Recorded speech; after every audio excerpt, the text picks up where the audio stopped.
Flat Earth Debate, Uncut and After Show. I'm your host Nathan Oakley, and if you are new to this channel, or you've not done so already, then be sure to subscribe, hit the bell notification icon and join button if you'd like to become a Nathan Oakley 1980 channel member and keep up to date with the Flat Earth Debate. If you would like to support the channel, there is a super chat that runs alongside each of these shows while they premiere, and there's also a PayPal, Patreon and crypto link in the info box below the video. Speaking of patrons, I'm going to do a quick shout out to all of you who do support me on Patreon, so a massive shout out of thanks and appreciation to my latest Patreon. So it seems like I've picked up yet another Patreon. I had to hesitate for a moment there, but shout out to John Travolta for joining me on Patreon. Thank you very much indeed for all your support. Also JMels24, an anonymous Patreon, Yuya Nemoto, M Iron 26, Endless, Flat Earth Sage, Goldie McKiernan, Phoenix Rising 86, Retro Bill, More Books, Cannabear, Fiber Oats, Bogey, Michael Kahn, Rob H, John Kays, Patrick Gunnels, Wellbrax, Mel B Styles, Troy Shuker, Hairy Blade, Mobile Max 777, Neo the One, Rob W, Open Minded, Reese Pound, Del West Watson, Maria Neeland, Unbelievable Productions, Blue Ridge Ranger, The Real Gabster, Liam Nodrick Jr., Abraham Mohammed, Adrian Quintana, Skeptic 936, Life is Short, Texas Mike, and David Wayne Foster. So another massive thank you to all of you for supporting me on Patreon. Now I will hand over to whoever is in Discord. I say Discord. Whoever is in Gilded and G+, and you can enjoy their dulcet tones while I set up for today's live show. Good morning. Hey, 10th. Yeah, good morning. How are you? Sleepy. Morning. Morning. Whoever that was. Morning. Morning.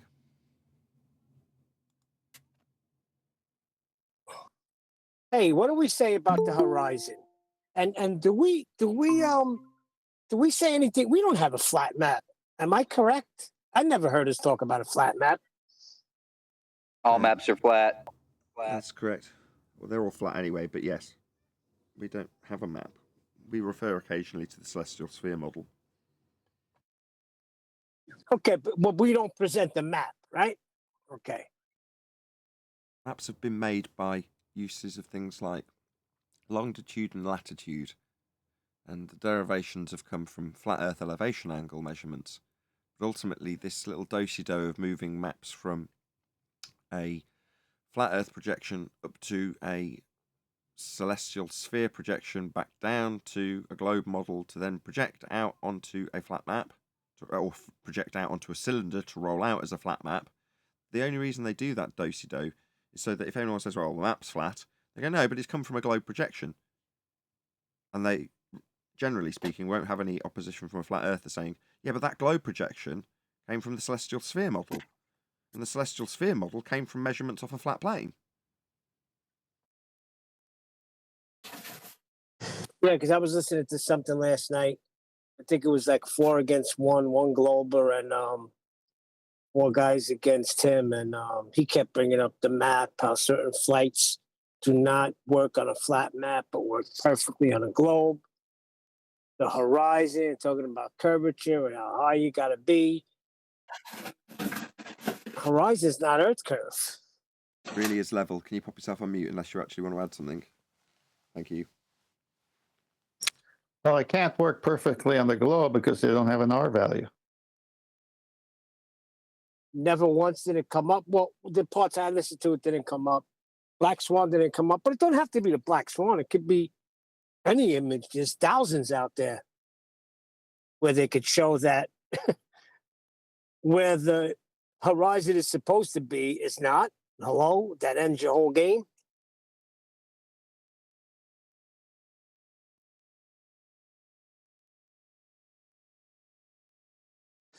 This is why they call it level flight. Oh, also there's flat Earth gravity that was thrown in there too. Flat Earth gravity? Yeah. Incoherent dielectric acceleration explains flat Earth gravity perfectly. Along with that came a few shouts to end flat Earth debate in chat, but I don't even want to talk about it no more. I want to excel.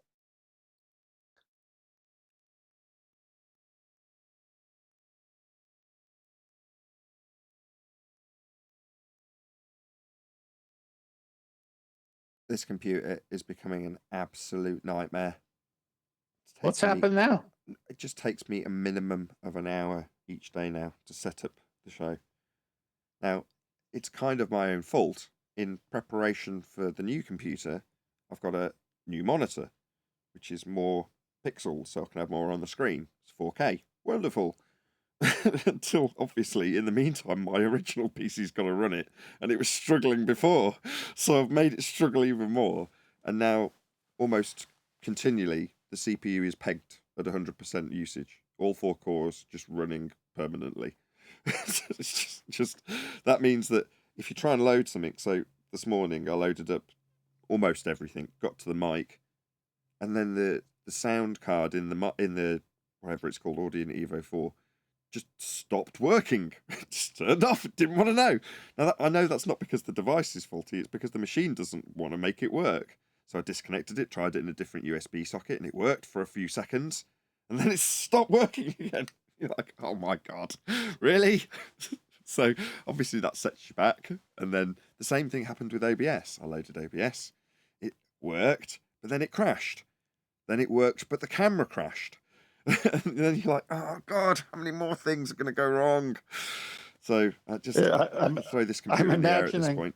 I'm imagining a guy walking in the desert and he just can't get any land in sight to where there's water. And he's carrying everything. And someone says, drop some of that stuff, just carry the water. Your computer can't handle anything. Well, I pared it back. I pared back all the software that's used for the show so that it's running on the absolute minimum, which occasionally catches me out. And that happened today as well. So I forgot this. So I'm like, why is it going all stuttery? Oh God, I said to my wife, this computer's going to die. It's going to die.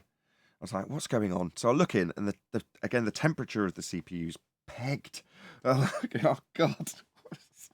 It's not only not running well, it's overheating. Everything's going wrong on this PC at the moment. Where the heck is the new one? I thought it'd be on Wednesday, and then I thought it'd be yesterday. I thought it'd be today. I don't know where the hell it is. You get it sent overnight? Our postal service is on strike because the cost of living has gone up so much. So as a consequence, everybody's using the private delivery courier services, which means that they're completely overwhelmed. So no, you can't just get it overnighted. There's no such thing as getting something overnighted. The way they've got around it, because obviously these private companies still want to commit to their, oh, well, I'll get it you overnight. So what they do is they delay the collection.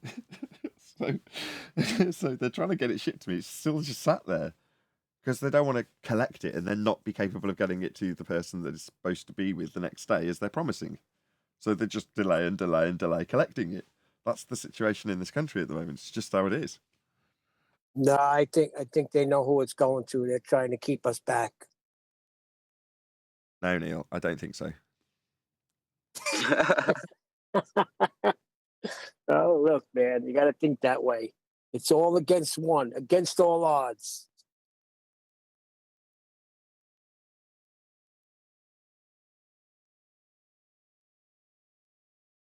The other thing I suspect is that what I thought was doing okay CPU-wise, right? So I've got this little monitor. I've got a minimized, bare bones monitor compared to what I had before, but enough to see stuff going on.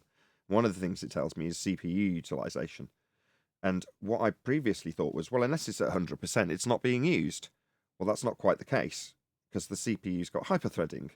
And when it reaches 50% use on that meter, it's actually all 4 cores being completely used and then getting into the hyperthreading of their there's still only one physical core though. So like, okay, so in other words, anything over 50% means it's kind of, that's not its limit, but that's where it's using the main part of the processor as much as it really should be to be nice. So like, okay, so for the most part, since pretty much getting the projectors a few years ago, it's been struggling. I've just got used to it. Now, with a new PC on the horizon, everything it does that previous is like, oh, well, that's a little quirk that I have to restart it after every single thing I do. Oh, that's a little quirk that it just drops your audio every time you change software. You just get used to these little things that it can't do, or you have to work around. And after a while, you're like, it's now reached the point, as I said, where it's taking me an hour just to set the show up. It's like I'm spending as much time as I'm spending on the live show, setting the live show up.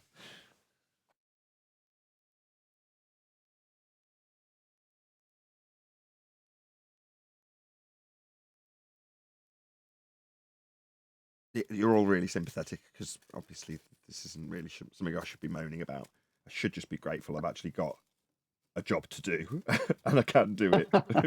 And I'm not sitting here going, I can't even stream today. My computer's gone up in flames. It hasn't. It's working. It's just working appallingly badly. Nathan, how long did you get that before? I could do it in 10 minutes. If everything went to plan, I mean, if I was really...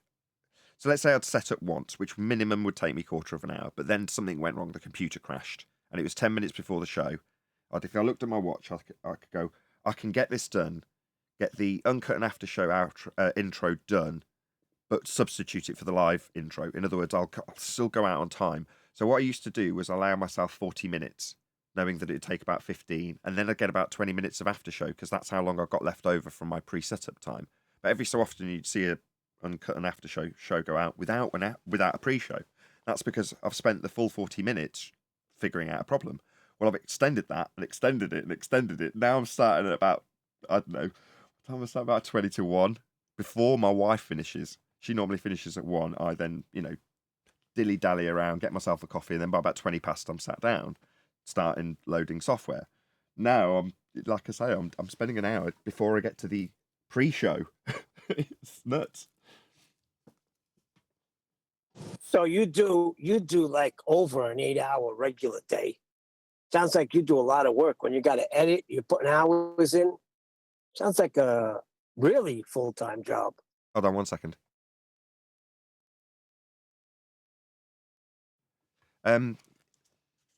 It's more than a full-time job. So when I was a rep, because you're out doing rep things in different countries, effectively you're on the clock the whole time. From the moment you get up till the moment you go to bed, you're working until you get back off the plane. So it's the same with this, but I'm at home. So originally, and my naivety, like, oh, I'll be at home, I'll be working from home doing YouTube. But you have, if you want any remote chance of being successful on YouTube, you have to dedicate your entire life to it. There is no other means of getting successful, unless you've come from a different platform. Mike Tyson can just set up a YouTube channel. Don't get me wrong, I understand that. But I'm saying for any normie, me, to set up a YouTube channel and have any remote chance of success, you just got to dedicate your life to it, which means that from the moment in fact, before I get up, I lean across to my iPad and start checking my emails before the moment I've opened my eyes. Then I go to comments. The frivolous stuff is in the morning, like comments, and it goes on till the last thing at night when I'll stop editing whatever I'm doing and pick it back up in the morning when I get to it. So it's morning, noon, and night. It's a full-time, all-encompassing. The only deviation from that is if there's classes. So this morning, for instance, I took my youngest to a gym class, and there'll be various other home ed classes that I take my eldest to, swimming, various other things, Spanish. I can't list them all now, but there's a whole bunch of them. Obviously, I'm not going to be editing while I'm driving and doing those things, but with that exception, I'm working full time and way beyond.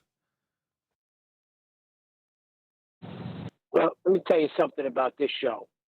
There's a few things that keep my attention. Definitely sports, Christianity, when I first got saved, digging into the Bible. But this show here is right up there, too, because I can't get enough of it. When it doesn't, when it's like there's no show today, I'm like, damn. So, I mean, and that's me. So I can imagine there's so many people out there that feel the same way about this show. Well, I'm starting to hate it. Not the show, not the people, not the company, just the setting up. That's why I moan about it. I just want to get it out of my system because I love the show. But when you're spending as much time with the computer, because that's not the show. Really, the computer should be working for me, not the other way around. That's the way it is at the moment. Well,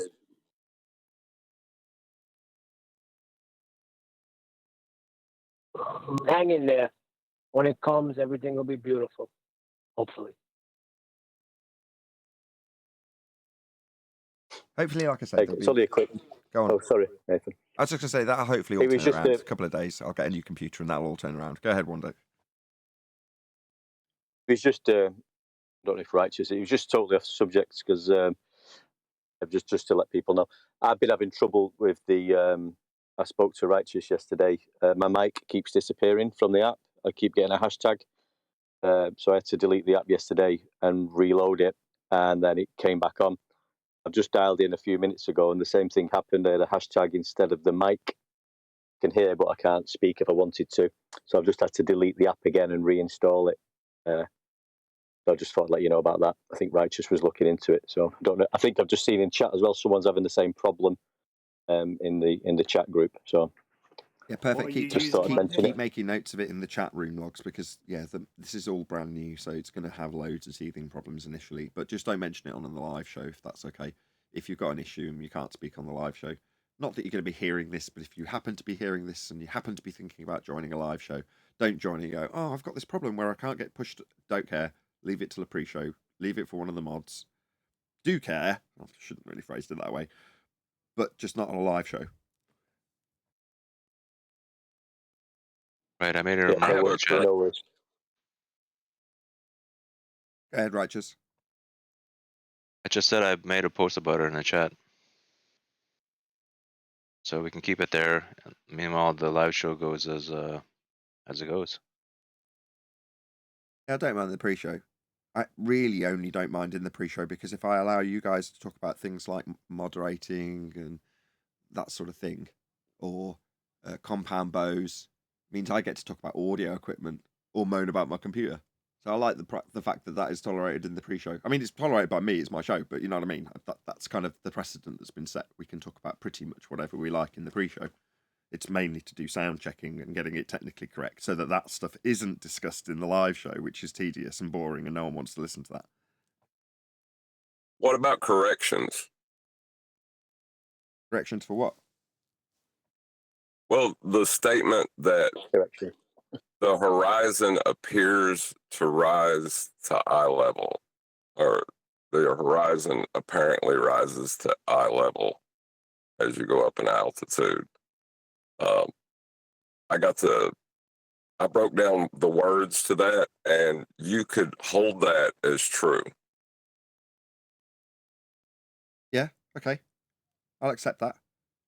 Because after about a 5-hour discussion with Life is Short, that's about the size of what he summarizes. In general terms, that statement is true. And while we were talking about it and arguing about it with Brian, we're like, as a general rule, you can say it because that's how it appears, and you could describe it from your aeroplane. But the whole minutiae of the argument is that it isn't true in literal terms. Well, the thing is don't use shortcuts for the words, right? So where you use apparently, you use not actual. Where you use horizon, say the point where the land and sky seem to meet, or the water and sky seem to meet, right? So the not actual position where this land or where the sky and sea seem meet doesn't actually rise with you in altitude. Yeah, but that's the contrapositive, though, isn't it? That horizon doesn't rise with you. Well, yeah, that's why I said. So Brian, I don't know if he'll like the correction, but he was in a way agreeing with us if you take the context of his words to mean not actual. I see, but you have to state it. Because in their world, apparent means apparent physical. You can be apparent and be physical. Someone can be stood in front of me. Oh, yeah, you were there, apparently. Yeah, well, apparent but physical can also be contextually correct. But their apparent is, since 2020, non-physical. And the horizon, by definition, is non-physical. May I jump into this conversation? Metaphorically speaking, yes, you may. Boing away. Thank you. Boink, boink, boink. Okay. Railroad tracks. Do they actually meet, or do they appear to meet? They appear to meet. Thank you. It's the same thing. I've already said this. Someone, please. I'm packing. Nope. I can't put the time into it right now. Projected geometry. It's part of their lingo. No, This but you is, actually, well, let me finish. They're sensible and rational horizons. Now we know in the drawings what those are. They meet at infinity. Parallel lines do not meet, but they meet at infinity through projected geometry, much like when the artist figured out how to do paintings to match 3D world to a canvas. And so they're in both worlds. They're in the worlds of perspective with their globe lie, if you follow what I'm saying. It kills orthographic. It kills everything they have once you study it. but the thing is you use your eye to see the horizon, right? Yeah, You use your eye to measure with the sextant, and you can measure a differential as you rise in altitude. that's right. That's the dip correction. Yeah. So ipso facto, Yeah. the horizon does not rise to eye level, because eye level would be parallel with the ground that you've raised up from, and that's the dip you're measuring. So it's not a true statement at all to say that the horizon rises to eye level, because it does not. No, but in projected geometry and with perspective, railroad tracks do not meet either, but they look like they do. So it appears to. My goodness, it's not that hard. Okay, we're all in agreement then. Of course I we don't are. like it though. I love No, it. that's not agreement. Define appears, because No, Not that actually. railroads- whoa, Not that- actually. Not actually. okay, railroad tracks don't. Railroad tracks run parallel, but they appear to not actually meet. Is that what you meant? I just said it. Appear is not actually. It's just the way our eyes work That's a when yes. something is at a distance. So that's a yes. How many ways can I say it? Sure, but part of the definition is to say that it is appearing but not actual. In this case, the horizon. Well, if you say it appears but doesn't actually rise to eye level, then that's acceptable. But if you just miss That's out the apparent meaning appears but not actual, and furthermore there's a differential you can measure, it makes the statement in summary incorrect. The horizon does not rise to eye level. Level? What's level? Well, parallel with your vertical. If you dropped a plumb line using a bubble in a bubble sextant, that's your level. If it's at your eye, it's your eye level. And the horizon won't meet it. And as you raise in The deck- altitude, it'll get lower. The deck does not rise to eye level. Right, and when points stop. The when deck points doesn't meet rise at to eye level, and the infinity- point where the deck meets the sky doesn't either. But that's the horizon. I agree. Why are we arguing? We all agree on this. It appears to, because they converge at a point at infinity, which I don't think infinity like all the way to somewhere. Think of it as just the vanishing point of your vision. That's infinity to them. No, that's incorrect. Well, it's Because no. The infinity aspect is the point at which the sky meets the ground. That's that point Yeah. of convergence, but also described as a horizon. But that point of convergence does not rise with you.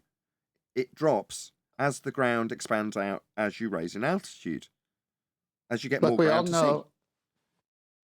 see. Sorry. Look, This goes into the globe nonsense, though, right? Like, this is the confusion points. It might be why it's given to us to say when we get here, because of points like this, and getting the correct words is important. look. I don't When we get it. looked into celestial Uh, when we look into celestial navigation, we realized when you use this actual sea horizon from a deck of a ship with your sextant, you have to do a height of eye correction to get your eyeball on the level C in order to be a true 90, or else it's an obtuse angle. We all know that. And we all know that no matter how far that goes, that's true. So if I go higher, it's just more subtraction of my height to get to sea level. We know that. But the appearance of the convergence is a perspective thing. It's not actually, the sky doesn't actually meet the ocean. It's the same distance way out there as you are here. Nobody claimed that it did, Okay, then we don't have a problem. but it still drops as you rise in altitude. What drops? The horizon. That, No, yeah, but because you're higher and above it, proving a flat wait a plane. minute. Wait a minute. You're You're proving a flat How plane. could how could the horizon drop if it's not actual? If it's not actual. Perspective? How come railroad tracks We still meet see it. when It's they still don't? there, Eli. You can still see it. So what you can see with respect to your eye level can be measured to be dropping as you raise in altitude. Full stop.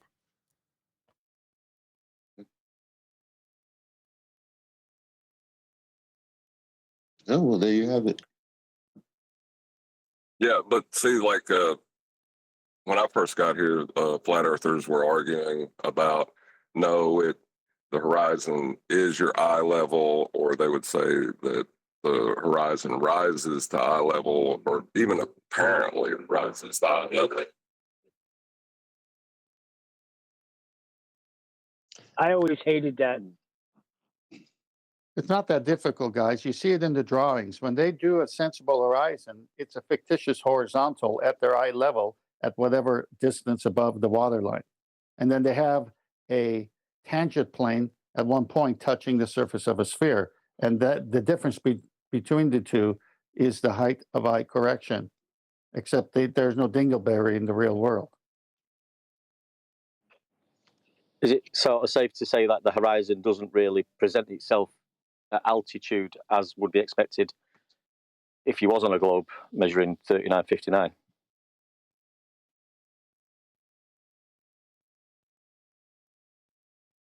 Well, however, Rephrase that. yeah, you rephrase it because I was going to say the same thing. I was saying, is it safe to say the horizon doesn't actually present itself at altitude as it would be expected if you did live on a globe with a radius of 3959? Yeah, that's just the black swan argument, though, eh?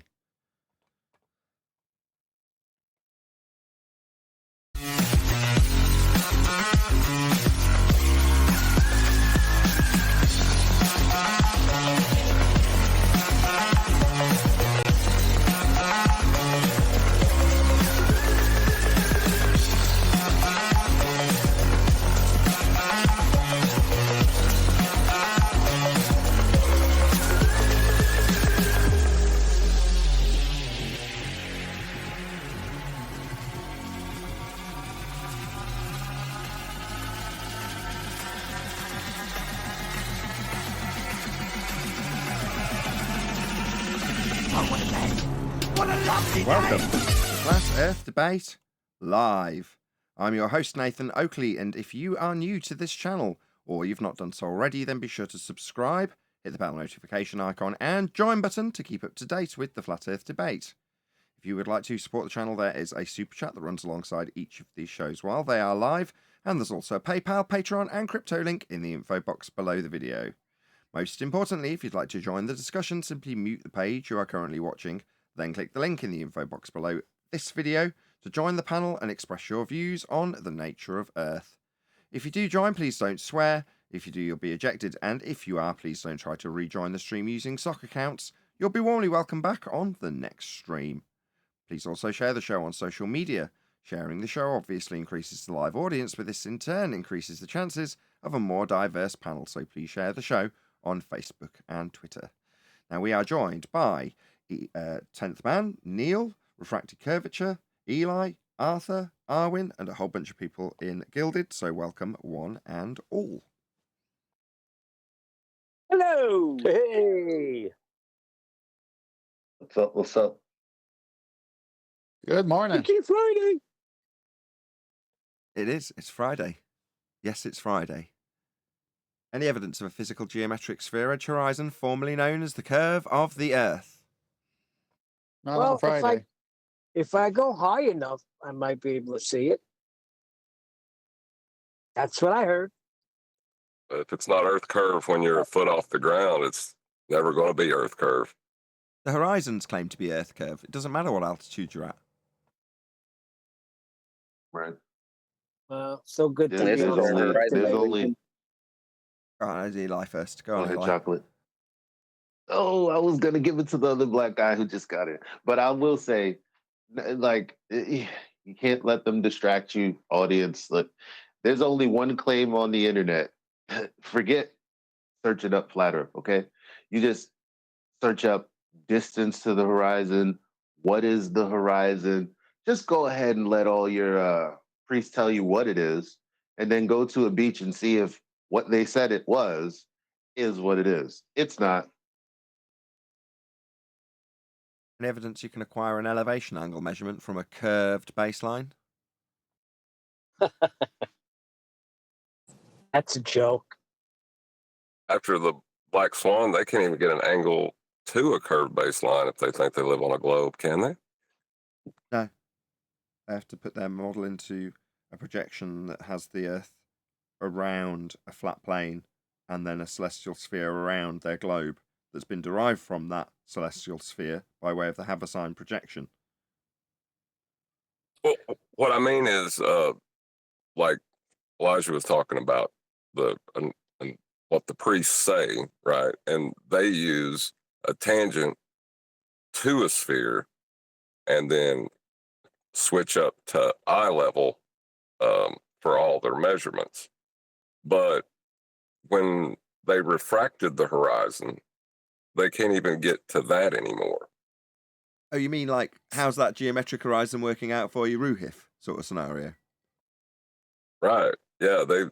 So because of their reaction to the black swan, they've excused themselves from even looking at a sextant. That was what QE pretty much said verbatim when he first started talking about it. It's like they can't even look at a sextant. They've got a refracted horizon, so they haven't got a straight line to it to draw a tangent to it, because that's what they've got to do, even though you're measuring from the flat plane that you're using to get the angle. So John's saying they can't have it either way. They can't just draw out an angle as we actually do with the sextant, because obviously then they're measuring a flat plane. So they say, we're not getting an elevation angle from the flat plane, we're drawing out a tangent to a sphere that we assume. You go, really? What is it? No Atmo Day? You don't have a tangent to a sphere edge. Nobody's expecting to see physical geometry, planar walk. The geometric horizon only exists in the maths. The rumpus. We wouldn't expect to see the geometric horizon. AB science. These are anti-flat earth / globe heretics telling us that we're never going to see that geometric horizon existing labelled earth curve in your maths. So what do you mean you're going to draw out a tangent to what? It's not no Atmo Day, lads. You relinquished your use of a geometric tangent point back in 2020 when you went, refraction! Really? Okay, no worries. So always refracted, never a straight line to anything, wouldn't see my hand in front of my face because there's a bent line to it. Okay, so no tangent then. John, can you go over the two tangent points? One, the GP of the star, and two, the GP of the observer when the eyeball goes on the water. How that's impossible. Right. The angle is taken from the level, right, in the celestial sphere model, and the ground is level in that. And they try to wedge it in one of two ways. They'll say that the tangent's actually at your feet, bisecting as a 90, where the curve and the vertex meet, ignoring that a vertex deals with, horizontal, but we'll just ignore that, like they ignore everything else. But that causes another problem because they have a horizon they say is a tangent point as well, which is represented in the same model. So, yeah, a plane or a straight line can only bisect a circle or sphere, respectively, or intersect with it at one point. Right, any evidence of the distance to the sun?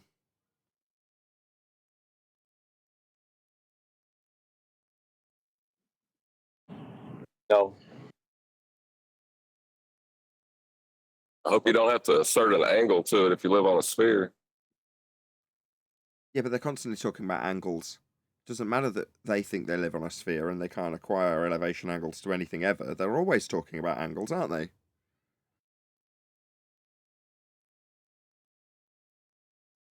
Yep.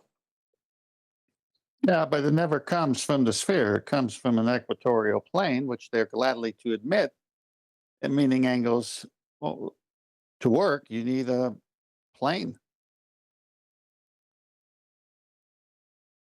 Any evidence of a self-perpetuating molten iron core at the centre of a presupposed spherical Earth? That's got to be the Nope. funniest one.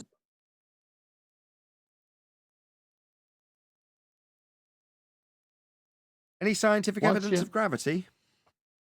I was going to say, once you destroy the lack of R, anything else having to do with a sphere goes away, including the molten iron core and gravity as well. In fact, define gravity. Well, there's now three. There's Einsteinian, right? Newtonian, and now there's flat Earth gravity. What's flat Earth gravity? Dielectric acceleration explains it perfectly. Wouldn't that be That's dielectric incoherent, acceleration, though? It's like saying, what's brick? Well, it's a boulder. Well, isn't a boulder a boulder? No, brick's a boulder. Well, isn't a brick and a boulder a boulder? Aren't they different things? No, brick's a boulder. So what's flat Earth gravity? Well, it's incoherent dielectric acceleration. Isn't that incoherent dielectric acceleration, though? No, that's gravity. Well, what's gravity? Well, it's incoherent dielectric acceleration. It explains gravity perfectly on a flat Earth. So just accept it. You're wondering why these terms get associated with things like gravity when I say incoherent dielectric acceleration. It's because it's come from Ken Wheeler. So over the weekend, I'm going to release some members-only videos that have been published over the week, as I've been trimming them out from the various different live shows, specifically covering science, the scientific method, hypothesis construction, and hypothesis actualization. That would be experimentation. These videos have been hacked up using Jeranism as an example. Now, they're also juxtaposing the pseudoscience claims of ether by demonstrating how the science that we talk about is actually being employed. That would be an application of the scientific method. Further to that, we, in some of them, I think there's at least one of them that does this, defines what pseudoscience is. Pseudoscience being the claim of science where there hasn't been an application of the scientific method. So what we're dealing with, or what we typically deal with, is globe claims of science where there isn't actually any science applicable. But so that you, the audience, feel that there is empirical proof for what they are saying, they will say they've got science when they haven't. Now, unfortunately, for the last 4 years, in this arena we call Flat Earth, our own, that would be Flat Earthers, have been utilising this exact same magic trick.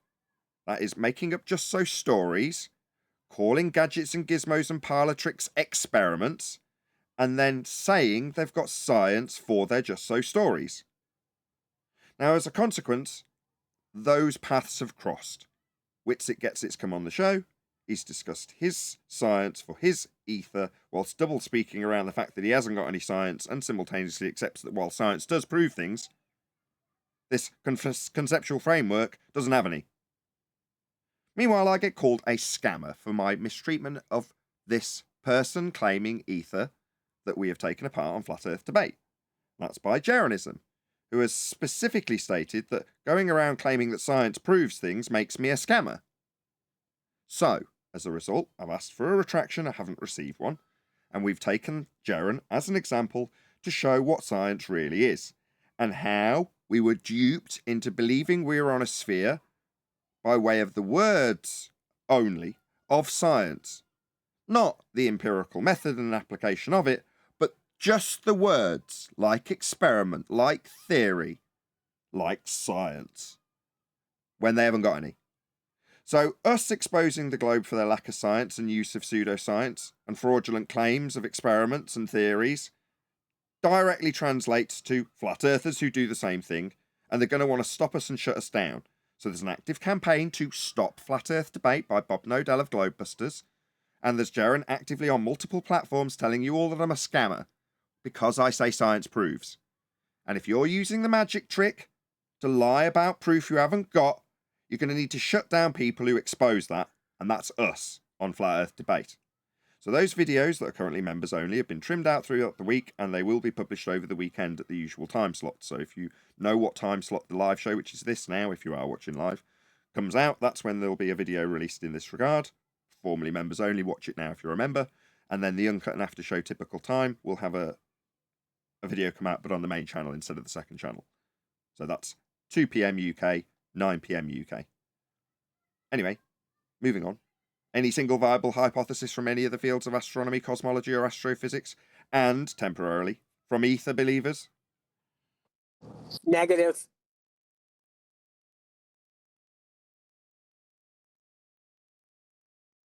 So go back in time. Listen to how long that question's been posed.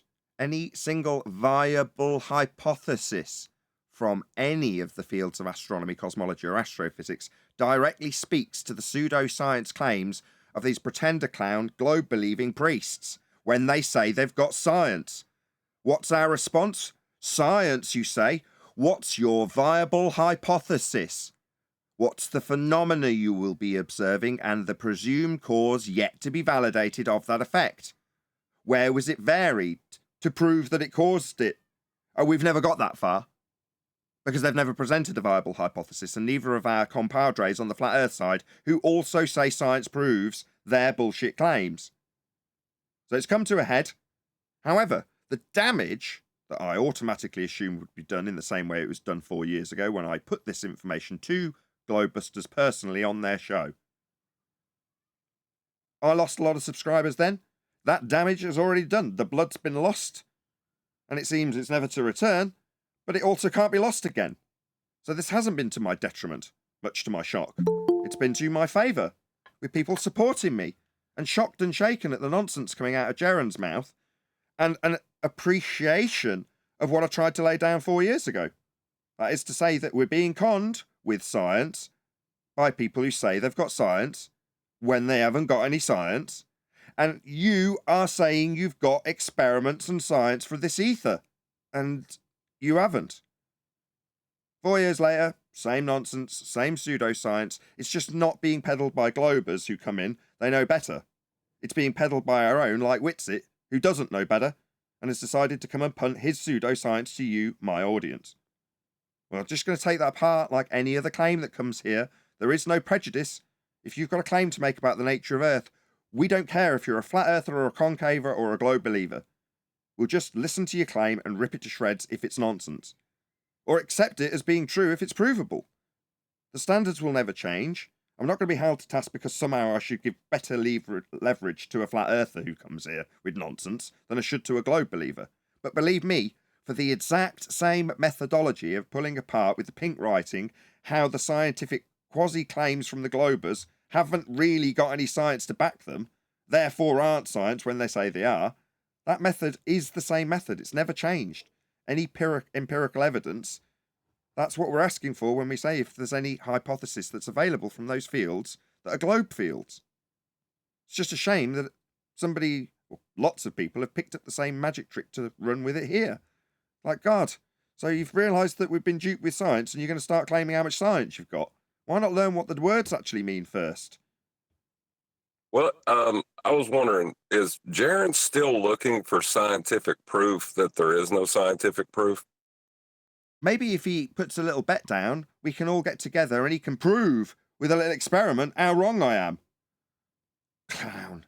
Science doesn't Science prove anything. doesn't prove. He's going to use scientific proof to prove that science doesn't prove. It's poetic. Oh, I shouldn't have Science laughed doesn't at him. prove I'm anything. sorry. I think this conversation has reached the boiling point. Any evidence you can have gas pressure without the necessary antecedent of a container to press upon? Simmer down. No, that's an impossibility. That's an impossibility. is the love affair with the idea that you can one of the reasons that the ether is held on to so much?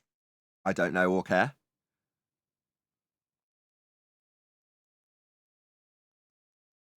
Is there any evidence that H2O is bonds to form water?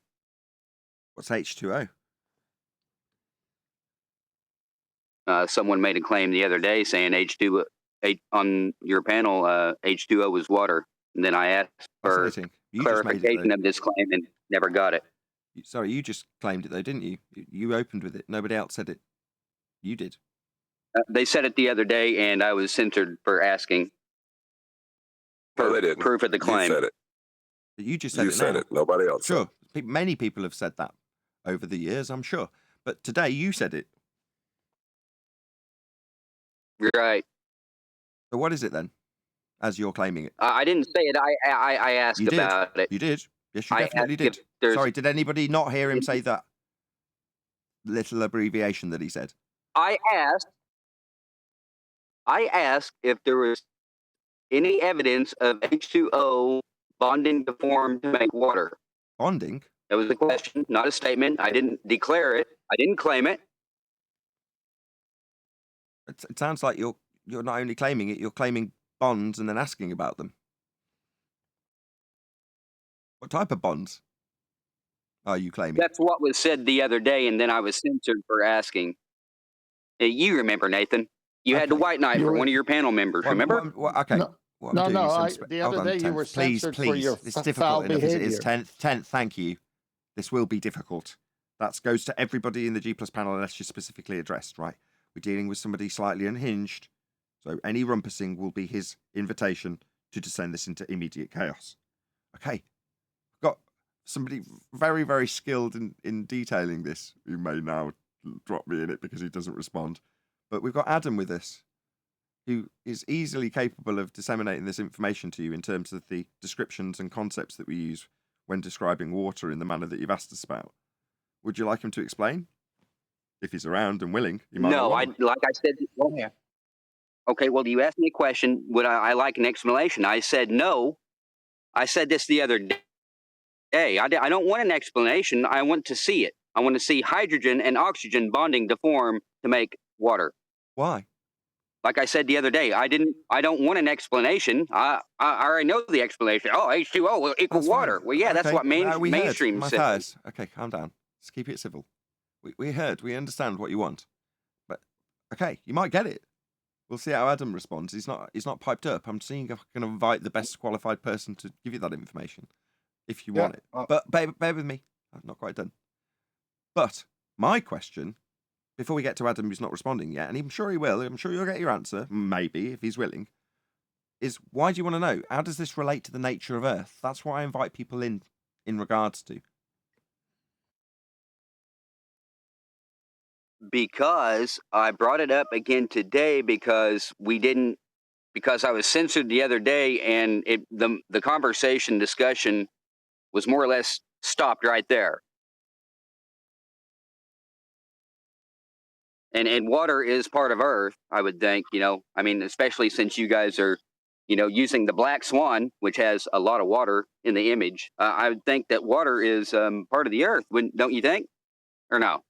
Yeah. Okay. So because water's part of the Earth. Go on. Well, it's just more or less. I'm trying to pick apart all the bullshit that mainstream says. Like H2O is water. Well, okay, well, show me that. How many people has actually questioned the H2O equals Oh, you can. Oh, water? I know just where to send It's like you. I'm the only one. No, that- everyone stop. It's okay. I know exactly where to send you. Pete and Peter. Go and check them out. You'll love them. Yeah, I heard about those. Yeah, man, you should check them out. You'll love them. Are they going to show me that they're your man. hydrogen and oxygen? Man, they've got a lot to say about that. They definitely say no. I mean, they stand But well one and of your truly. panel members said that H2O does bond to form to make water, though. And I'm just Outrageous. wanting to What see outrage. this. Okay, what an outrage. I agree. I'm totally with you there, Matthias. What an absolute outrage. Meanwhile, how does it relate to Earth? The nature of Earth, specifically? You already asked me that. I already answered it. Water is part of Earth. We both agreed on that, and then you're going to ask me the same question again. Okay. Cool. That doesn't answer the question. It doesn't answer the question. It doesn't answer the question. Not Wow. really. How is water part of? How is it? Okay, let me related to try the and rephrase it for nature you, of Earth? Matthias. So, how is it in contention? Do you know what in contention means? Negative. Go ahead and enlighten me. How is it an issue to be debated about, as in, where is there a disagreement about it beyond the semantics of what it's defined with, or the conventions used to describe it? Now, if you're saying you don't like the conventions that water is described with, that's fine. But how does it relate to how we experience the nature of Earth?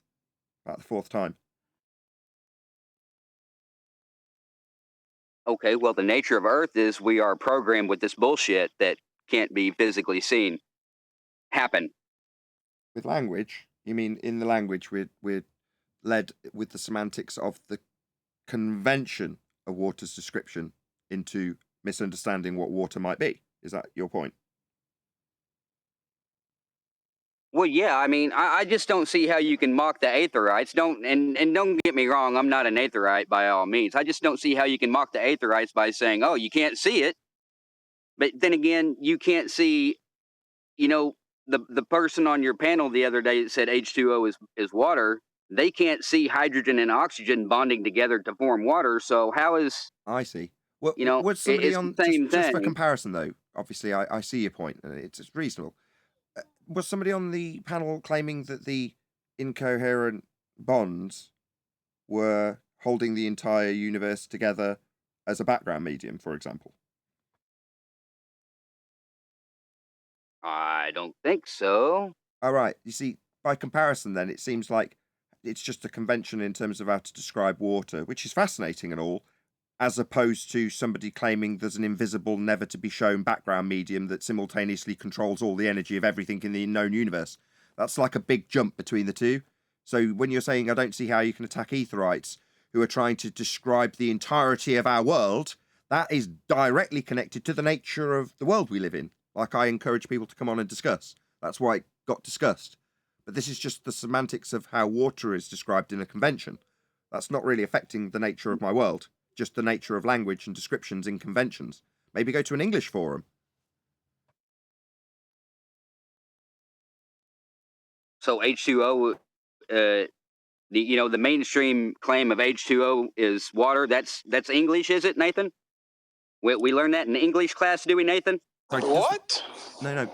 The convention. Do you know what a convention is? Enlighten me. Maybe go to a fucking English forum, you dumb shit. If you need enlightening about what a fucking convention is, you don't belong here, you stupid idiot. Do you understand? Go to an English forum, you stupid moron who doesn't understand English. No, I will not enlighten you about what a bloody convention is, you stupid buffoon. You need to go and learn English. Okay? No, I won't enlighten you. Do you think I am? Your bloody English teacher? No, I'm not, Matthias. Go to an English forum. Hello? Enlighten me. I'll enlighten you. So it's just cool to just... It's just cool that you don't understand words that are coming out of my mouth. No, it's not. You're dumb. You need to go to a bloody English forum and learn English. I won't be enlightening you about words in the English language that are beyond your means. No, I won't be doing that.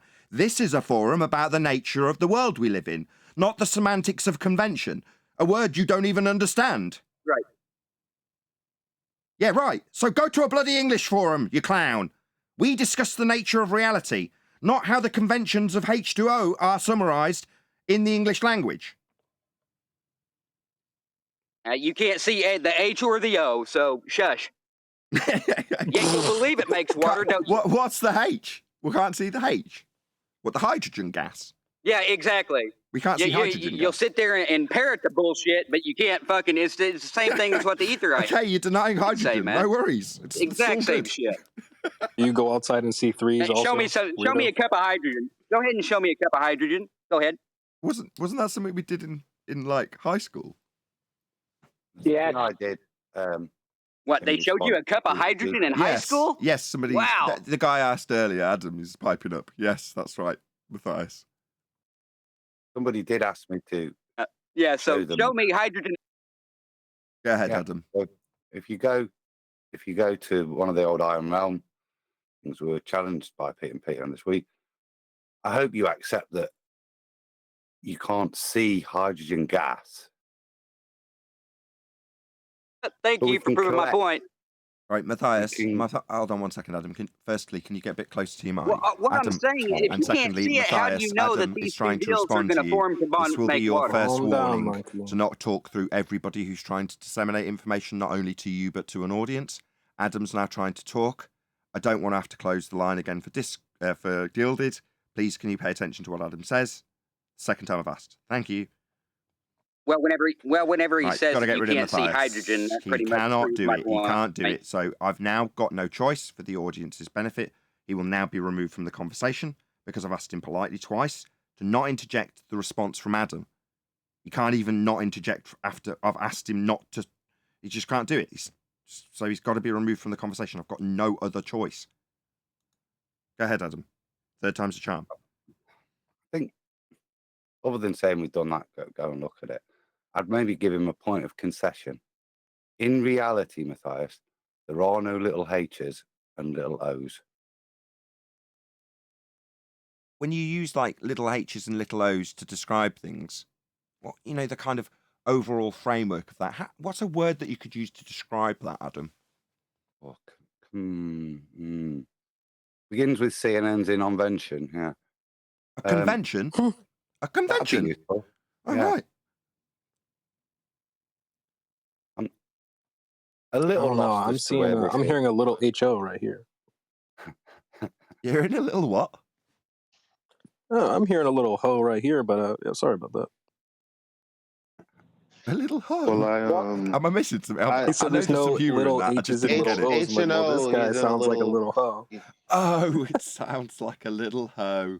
A little H and a little... Yeah, okay, it sounds like a little hoe.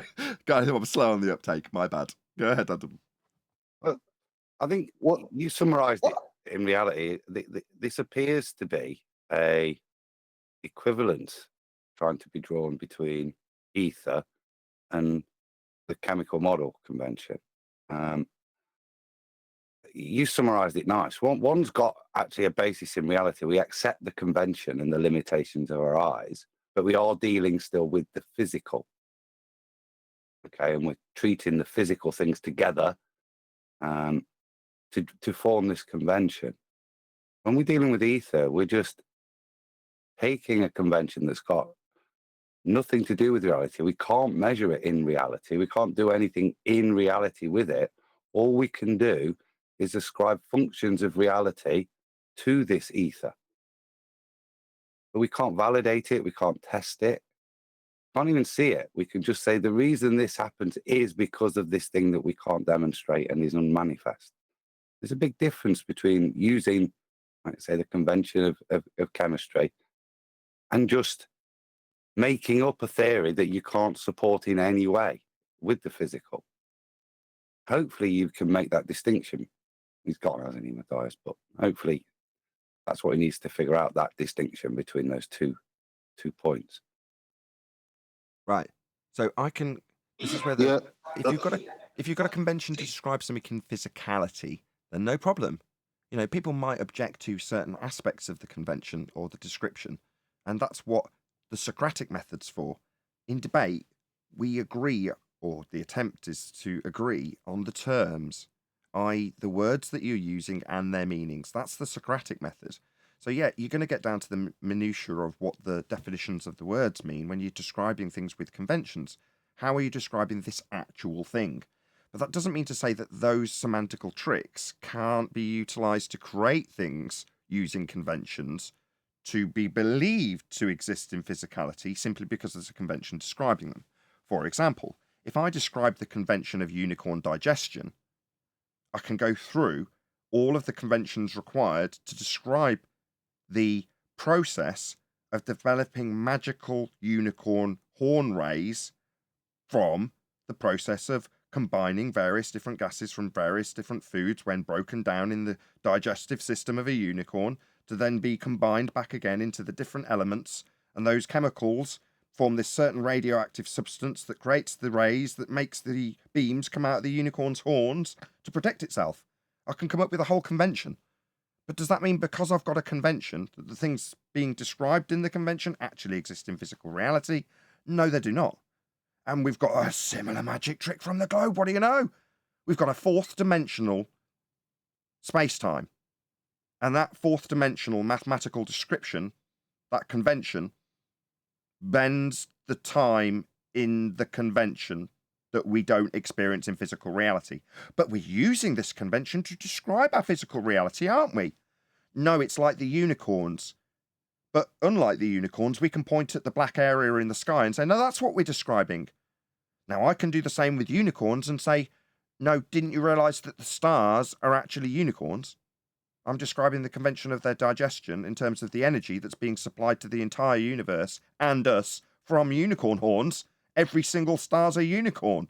Therefore, I've taken my obviously farcical example where you go, well, unicorns don't exist, so this doesn't translate to the ether, because that does control the background medium of everything. Well, no, unicorn horns do that. And I've got a whole convention describing it, just like you can come up with a framework for ether and describe it, or you can come up with a framework / convention in maths for a fourth dimensional space-time bending. But pointing at the sky after describing conventions doesn't mean that you're describing what happens in the sky. You actually have to physically show something in actual reality, as opposed to just come up with a story. That's why we're so pedantic when it comes down to proving these claims, which typically come with a side salad of scientific validity being asserted with them when there's none. We want to actually put these things through something that offers some sort of validity, not just a framework, not just a description, especially when it directly translates to what's being claimed to make up our existence, as opposed to just what water's described as. I experience water, I don't experience space-time or ether. So I think you need to clip the last 10 to 15 minutes of the conversation, because I specifically have to state that you do say exactly what you just said about conventions. And I warn people who think that they're going to somehow discredit you because you believe that certain things are real because of conventions. Apparently, you know what you're talking about. You know the difference between using a convention to explain something or describe something or how we use them or whatever, versus actually believing there's either unicorn farts or whatever it is. Little H's and O's. Just saying. Little H's and O's. I wanted to say that, but I left it out. But there you go. You said it. Speaking of H's and O's and R's, any evidence of the R value? Now they're going to have to reshuffle the alphabet because there's no R. Only from elevation angle. Yeah, to derive an R value, you're going to need to relinquish the current standpoint that you haven't got an opportunity to see a physical geometric sphere edge horizon to call it a tangent point, and then derive an angle measurement from a flat surface to get a celestial sphere model to project it into, to project it back down onto a sphere surface with you standing in the middle of it. It's a bit of a mess. For a globe, that is. For us, we just measure an angle. Hey, QE.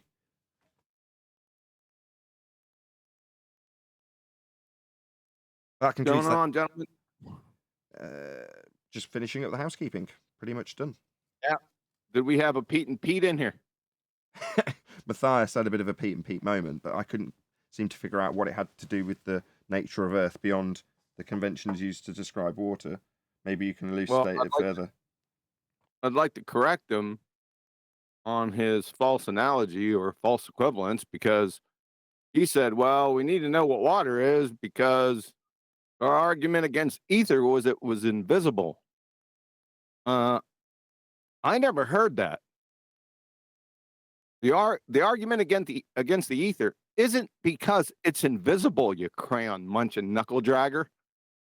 Can you quote anyone coming up with a rebuttal to the fairy tale ether as it's invisible from this panel?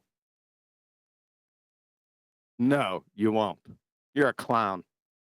Go to Pete and Pete's. Half a sissy. Yeah. The whole reason I said what I said is specifically because I don't know. I mean, it could have been genuine or just on his own. He thought to, ask you these questions about if you really believe that H2O is doing this, that, and the third. But I do know that people do question why you believe that they're, tiny balls flying around doing stuff. And I'm like, no one here thinks that. So that's why they come here and say, well, isn't this a contradiction? Can't this discredit you, seeing as that you're talking against the ether? Don't you believe in this? The answer to They that is, offer a straw man. Sorry. it is a straw man, you're right, Brian, but that's what I was about to say almost, which is to say that, well, it might be an argument against something that's being claimed by us at a given moment, utilising that particular convention. Maybe our argument's flawed based on our utilisation of a specific convention, but what argument are we putting forward? Everyone just pause for a moment so we can hear the crickets. So what are they claiming? Oh, they're claiming a background medium that basically makes up our entire reality with something that it's invisible. No, I'm only joking. Yeah, but one of the claims for, it's not one of the mainstream claims for electrostatics, for instance, is that, and I've heard Austin quote this several times, and to me personally, that it's responsible for keeping molecular structures together. Wonder where he got that from. I know he got it from you, but molecular. What's molecular? We're talking about Right. That's the point, Brian. Again, isn't it? What they're doing with the ether is they're just trying to define the underlying cause of what manifests the atom. They don't dispute the atom once it's in physicality. There's not this thing that we've got a bundle of ether there. It's been manifested through the ether and in their descriptive ways. But if we've shown you with Tesla, we're still at that atomistic physical conceptualization. They still do the same thing. They're just trying to put a precursor stage in to explain without explaining why that physicality manifests. Yeah, because I had it out with Austin privately about some of the words used by Tesla. Like he's using the word particle, and I know he describes it as non-decomposable, or I don't know if that's not exactly verbatim his word, but it was along the same lines. So the point he's making is this is something that is pre everything else. But he does, and he's called it a substance, and so you can't describe what it is that Tesla was trying to describe without physicalizing it. You can't do that. But the problem is if you can't describe it without physicalizing it, it only means you can't describe it because you can't experience it. So that's the. See, they've got this false dichotomy where they're coming in and saying, well, if you can't show me a H or an O, then your convention has no validity. Therefore, my convention is just as valid. But as I'm saying, their convention encompasses all of that convention and then a secondary explanation as to why matter forms. So they're rejecting it, but then having to instantly readopt it to hold together as the foundation of what their new supposition is with regards to further detail. They're not changing the nature of the physicality or the nature of atoms. You sure about that, sir? Well, I'd like to hear what they are supposing then, if they're going to have to put a new convention for chemistry in as well, then to replace it. That I've watched them struggle with the debate of an electron just on its own. That doesn't seem resolved. So Well, let's just I see don't know whether how they would come to some unifying grand theory of molecular structures then through etheric manifestation. Not from typically. what I heard. Well, what do you mean? Expand on why you're challenging him then, QE. From what I heard, they don't believe atoms exist. That's correct. No, That's- yeah, that- I don't think Adam's disputing that. While they double speak and say, you guys say atoms exist, and then challenge us on it, what Adam's saying is then they reinvent their incorporation of that convention to describe their convention, which has a slant on their use of that convention that they've just thrown under the bus, and even challenged us for our claimed reification of it when we don't. It's not what I've heard for the past 2 or 3 months. Now you're doing it to me. Does anybody else follow where QE's going? No, I do. QE, no, like I've heard the same as QE. Now I understood what Adam meant by what he was saying, but they are stating that there is no, that the convention that we describe as atoms and stuff like that, none of that exists. I'll reiterate the last point. I totally agree. Atoms don't exist. Atoms, fine. But when we look into it, they're reinventing units of matter that are no longer divisible. Yeah. So No, Tesla is. yeah, They're contradicting themselves. but we're not denying physicality as an Ethereum. We accept that things manifest into the physical. Now, as I said, if they're going to reject atomism, then it would be rather prudent to give an alternative theory, yeah, rather than just saying atoms. I mean, just finish. Atoms don't just exist, but as I said, they seem to be working still within that atomistic model, because part of the debate of their grand unifying theory is still not settled on electrons. And they'll So come back and they're say still multiplication using. is independent of replacement. My point being, they're still using phrases and terminology from an atomistic thing and still part defining them like we do, and having a debate of how they think it's slightly different to how an atomistic viewpoint of it would be defined. Now, the final bit is that's only on the electron. They've still not settled the electron. There's the rest of the atom to discuss. Now, I'm assuming they're arguing this electron point with a balance within some kind of physicality of the nucleus.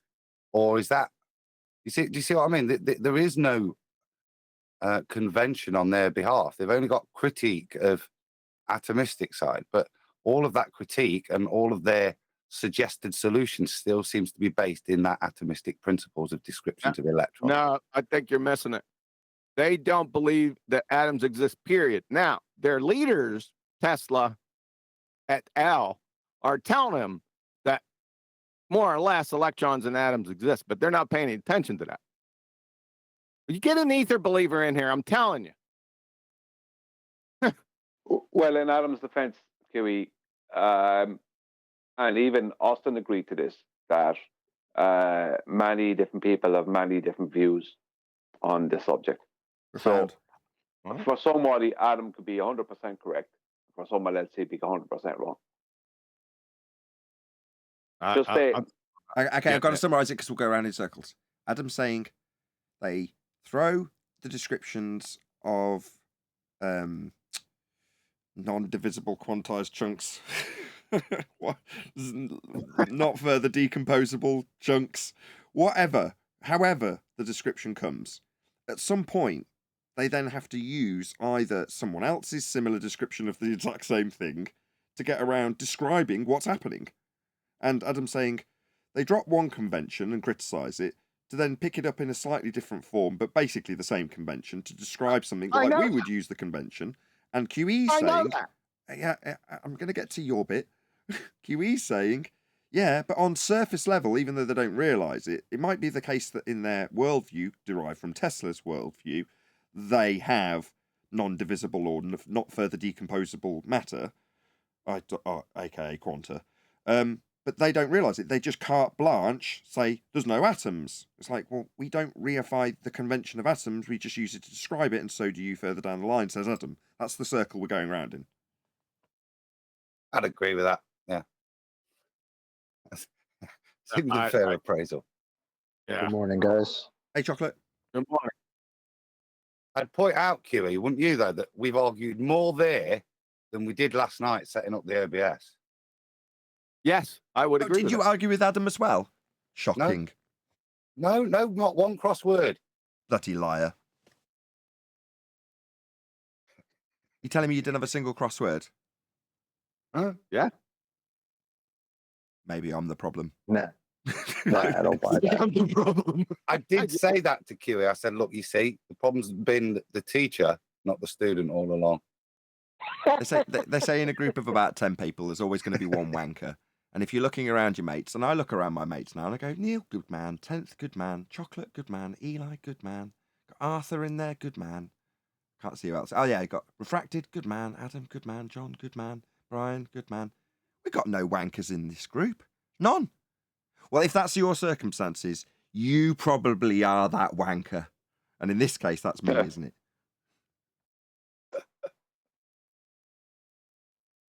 I don't know if we should do a poll on that. A poll? Hold on, I'll just do a short poll for the audience. Is Nathan a... No, I'm not going to do that. I know what I am. Is Nathan the wanker? Is that it? That's the poll. You missed Arwen. Arwen's the wanker. Nathan, just say Arwen's a good man, otherwise this is going to have repercussions. Or send me a paper. Arwen's not just a good man. Arwen is ace. Thanks.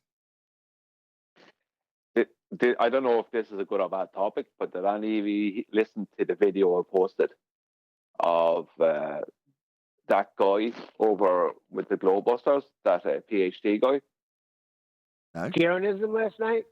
Yeah. No, I didn't. I'm sorry, Brian. Did you say it was your video? I heard a lot about it, haven't watched it.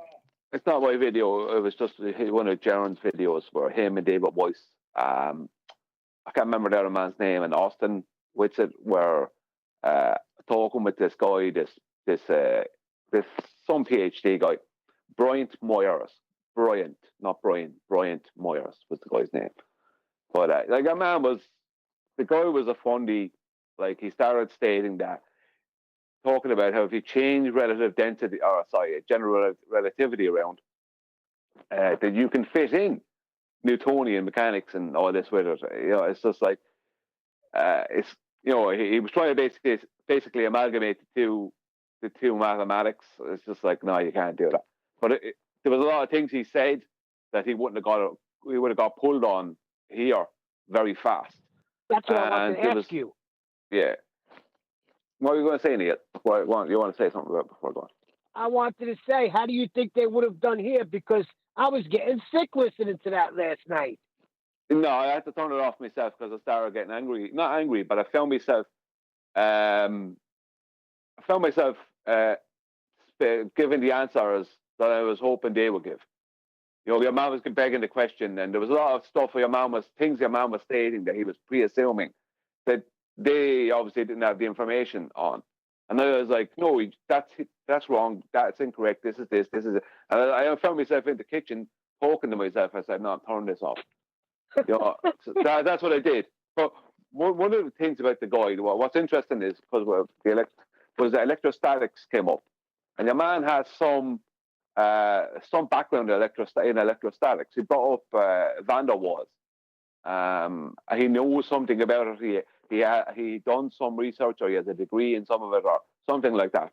I didn't get all of it, but he held him to task on the electrostatics, on the dielectric acceleration. And he actually, from what I could tell, he actually made it look, at least what I noticed about when people end up over on Globebusters, like people like him, is they end up getting a draw. I mean, how can you end up getting a draw when that person is promoting something that obviously doesn't exist? So they always end up having a draw with someone. And from what I could tell, the whole thing was a big draw, where they might win a little bit at one point, but he wins on another one. But all in all, he defended gravity, and when it came to relative density, they wouldn't speak about the medium. They were avoiding the very thing Anthony has been saying and we've been saying for years. And they wouldn't speak about it. Every time I was trying to speak about the medium and explain relative density, they started talking about electrostatics. And your man had more knowledge on electrostatics than they had.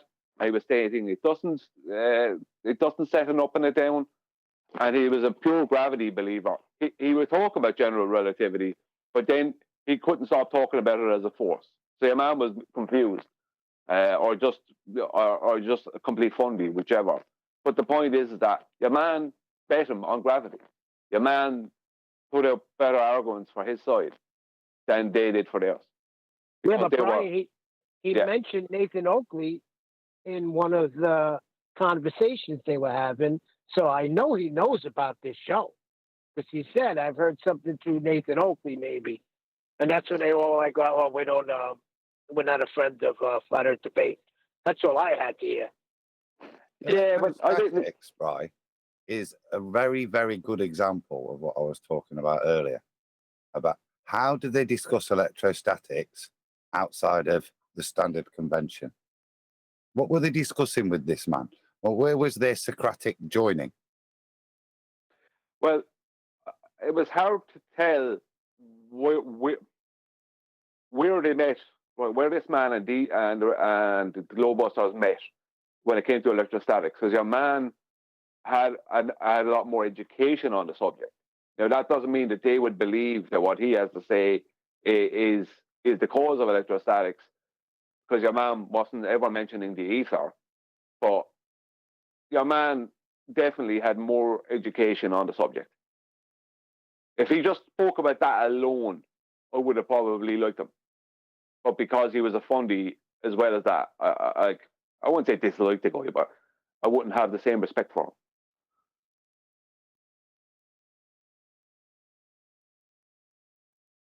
Right, in about 5 minutes, we're going to round out this show. But I just want to say another extra special thank you to my Patreons. I know this sounds cheesy right in the middle of a live show, but I mean it with a bit more sincerity than perhaps others who constantly shout out their Patreons through their live shows, which I tend not to. I do shout them out daily on my pre-show, but the reason I want to say it is because throughout this week, while I've been crapping myself that it could be the end of my YouTube career because somebody on my own side is basically calling me a scammer, I've had nothing but support. Literally daily, I've picked up Patreons. One of them dropped a whole bundle immediately, and that's something that I wasn't expecting. So when people see that, they go, look, this guy, I don't know if they've done it because they can see I'm distressed about it, but they've gone, no, I'm going to do the opposite. I'm going to give him more support. And that's what people have done. And I want to say a truly heartfelt thank you to those of you who've joined me in the last week, and obviously all the people who constantly support me throughout the months and years, and it is years now, on Patreon, because it keeps the lights on, and it's very, very important that I can keep my family fed, and I'm very grateful that I can do that. And to see that the support has increased in that regard, I'm eternally grateful. It's lowered my blood pressure. So, yeah, it might be to some of you, oh, it's only a small token, it's $5, but no, to me, it means an enormous amount. So I don't want to let that go without labouring it as much as I feel it needs labouring. Sorry to do that right at the end when there's still 5 minutes of the live show, yeah, but I did want to get it in and not just get to the end and having not said it. Anyway. Yeah, all good. I'm just wondering. Go on, what are you wondering? Yeah, I'm just wondering how you're gonna round out the show if there's no curvature. I can always round out a show without curvature. That's not a possible. I can square that circle. That's no problem. All right, well, I'm sure you can wrap it up nicely. Also, shout out to... Don't forget tonight's presentation. Yes, do you want to shout it out after? I'll just do a quick super chat shout out, and then you can plug it. Elvis Kafalvik. Hopefully, Arwin's around to say that better than I can. Support for FE family, and then a big heart and a super chat. Also, Michael Jones sends a unicorn. Thank you very much for the unicorn. I'm sure we can come up with a decent enough convention to thank you for your super chat, Michael and Elvis. Right. Indeed, we've got a show tonight, so about 9:30, maybe 10 o'clock on this channel, Be Here or Be Sphere. Brian's going to do a presentation. So take it away, Brian. Do your plug. Do your thing. Yeah, my presentation, I'm going to try and make it as interactive as possible with the panel. I will want obviously Gilded to join in if people are in there, but because there's a good bit of writing or reading, I should say, in it, and less visuals, but I have to do it to make it that, to explain it. But it's called the Globe's Great Circle Hijacking. I'll explain what that means tonight. That'll be explained tonight. And it's something that it's based on a claim that they make that it only involves one part of our globe and they forget the rest of it. And where do they get the part that they're making this claim about? A flat earth. That's all I'm saying for the moment. So thanks, Nathan. Hopefully tonight we'll get this rocking. I think it's about 3 p.m. Central, 9 p.m., maybe 10 p.m. It depends. Thereabouts. Probably 10 UK time. I think it's 5 Eastern Central Time. Yeah. Yeah, indeed. Also, shout out to Hillside, who says, more support. Thank you very much indeed for the super chat, Hillside. Really appreciate your support. But with that, I'm going to say, if you are watching this live, this is where we bid you farewell. But if you are watching on after, stay tuned, as there will be an after show to follow. Another massive thank you to all of my patrons and all of you who smashed the super chat, liked, commented, shared, subscribed. There is a thanks button now, which is great. A few people have been smashing that, so thank you very much to all of you who smashed the thanks button after the fact. Once again, stay tuned if you're watching on an after show. I've been Nathan Oakley, and I will see you all in the next video.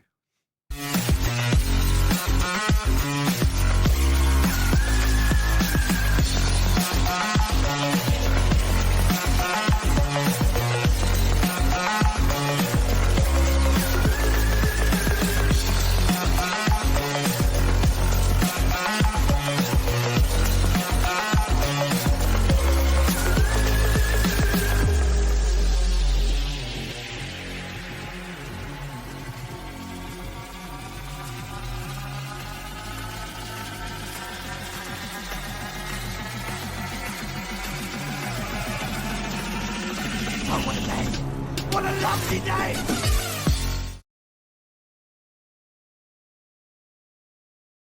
The bullet, swallowing our pride, and speaking about relative density in the correct way, and speaking about the density differential between the medium and the object substance, whichever. They went straight back to electrostatics. The very thing they were losing on. It's like, there's a reason why relative density trumps everything. Because it's provable, it's demonstratable, and you can prove it scientifically through a scientific method. That's why it trumps absolutely any other ideas you might have. So, but instead of that, that's why you don't use it. Yeah, but your man had more knowledge on it. He had more education on electrostatics. Your man won out. So your man won on that point. On that point, from what I heard, a force of gravity better electrostatics. From what I heard. Brian, if I was a Glober listening in, I would go home feeling fine. I would not go home questioning, oh, shoot, am I really on the globe? Okay? No, they didn't have no points. I heard your man making claims that were based on pre-assumptions to do with weight and stuff at higher altitudes and stuff. It was completely wrong. But these are pre-assumptions your man has, and no one corrected him on things like that. I had to just turn it off because I was going to end up shouting at the phone eventually. I had to just turn it off. They didn't even cover perspective the proper way. He was beating him on perspective with the sunsets. I didn't even hear that part. As I said, I mostly just heard the gravity part, and I heard your man stating that basically he could amalgamate a force of gravity and Einsteinian relativity. It's just like, no, lad. One trump the other. You know what I mean? You're pushing your luck. You know, it's like gravity. Yeah. Told him, let me introduce you to my boy. Let me introduce you to my boy George Musa. Hit him, George. Yeah, exactly. Like he would be. Gravity is not a force. Over here, he would get presented with things like that. He wouldn't be allowed to beg the question. Like he went to answer one question when it came to the gas pressure. I mean, he started the gas pressure argument. This is when I think I turned it off. He started claiming a force of gravity is the reason for gas pressure being held here, and it's only a gradient that goes up into space. And he brought in the rotation of the Earth as part of how he explains this. Yeah. I mean, it's absolutely as simple as you can get to, like, how do you have gas pressure without a container? He said You don't talk about the gradient line. or go on. Yeah, the Kalman line. That's right. You don't, but that's part of his gradient. He was talking about a gradient. He was talking about Earth rotation. I mean, what are you talking about, lad? Where did you get the gas pressure in the first place? Right, just bear with me a second, guys. Just bear with me 1 second. Guys in the lobby of the live show in Gilded, underneath on the left, it says Nathan's After Show.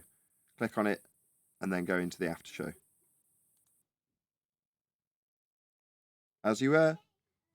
Nathan, sir, before they get back to as they were, can you hang out for just a few minutes after the after show's over? Thanks.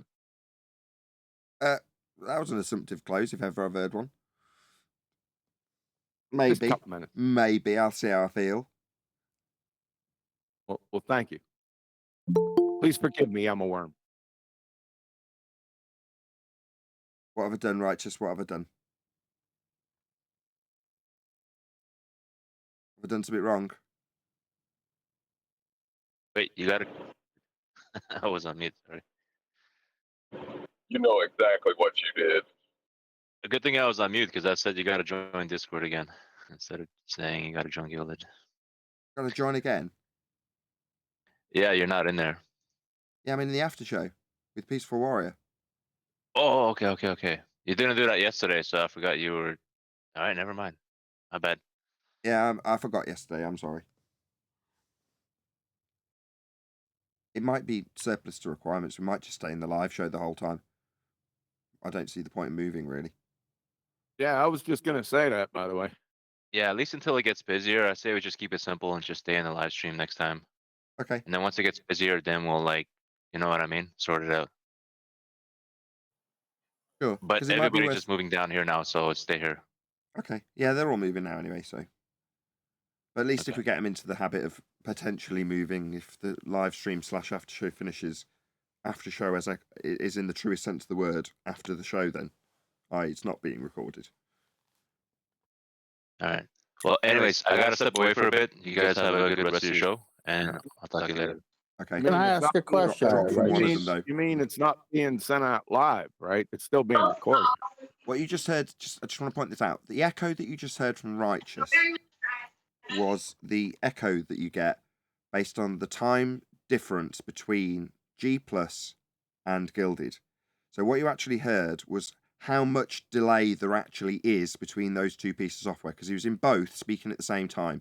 So the difference between those two in the echo was how much delay there actually is between G+ and Gilded, i.e. almost none, when people are like, oh, there's a delay. Well, maybe on your crappy phone, on your crappy network, out in the middle of nowhere, talking on a live show. But no, there is no delay in the system between Gilded and what was formerly Discord and G+. There is no delay, unless you're causing it. That's my excuse, and I never said it was on that side. I know it's on my side. Yeah, but sometimes people blame the show, and it's not often you get that unfortunate scenario where you've got someone in both just happening to talk at the same time so you can hear the difference. Got it.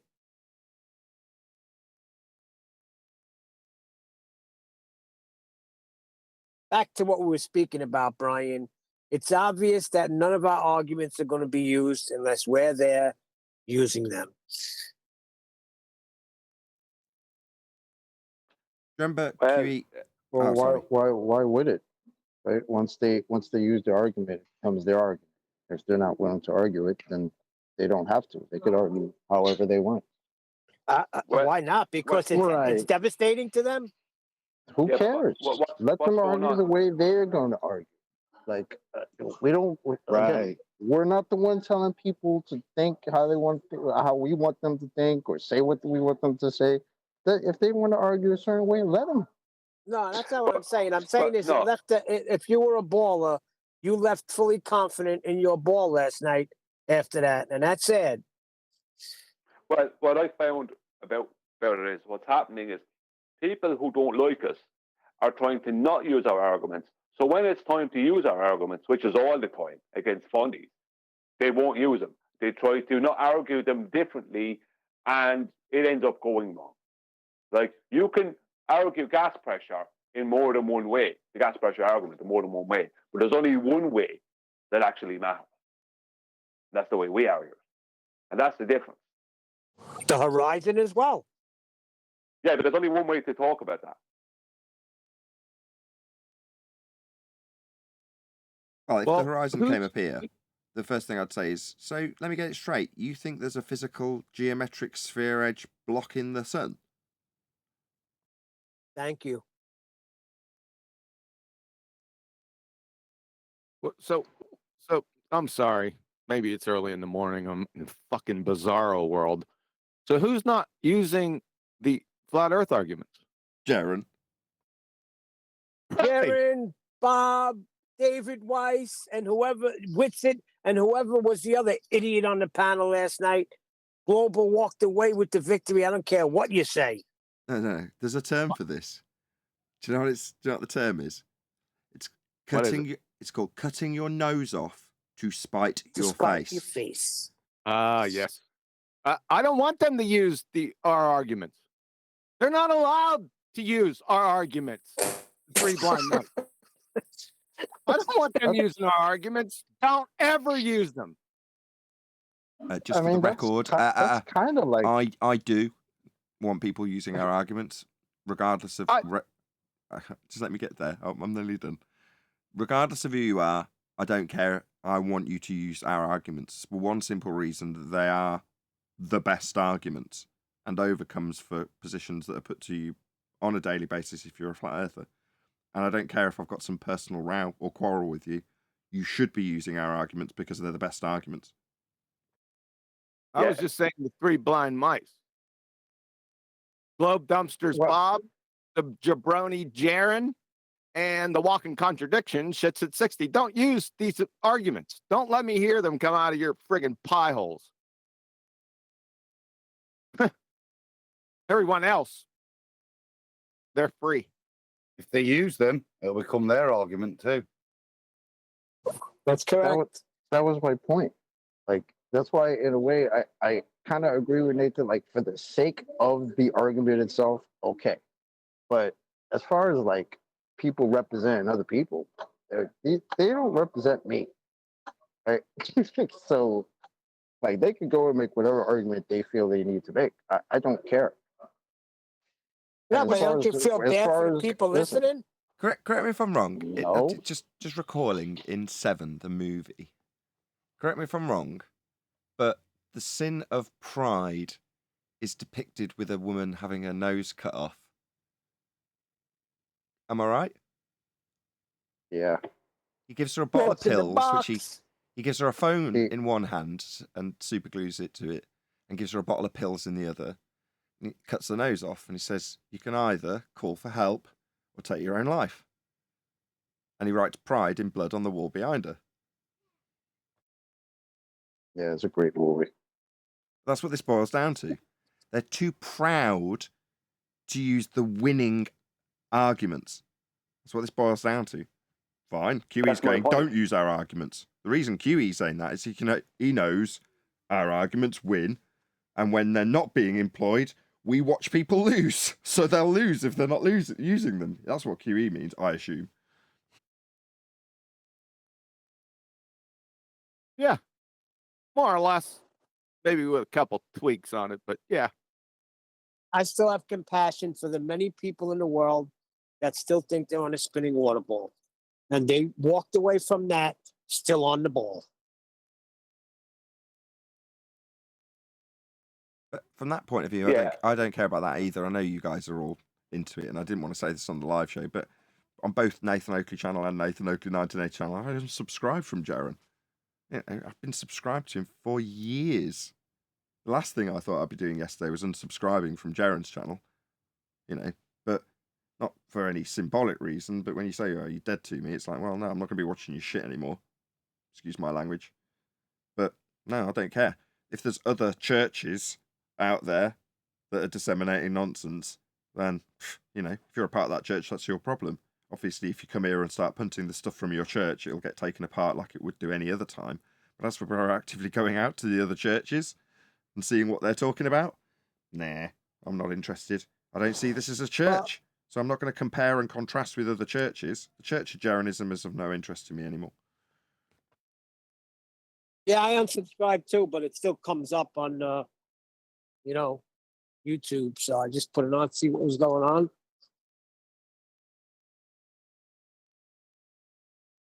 Because you like triggering yourself, man. Well, if I see one more time from chats all over the place, hashtag end flat earth debate, I'm going to lose my freaking mind. You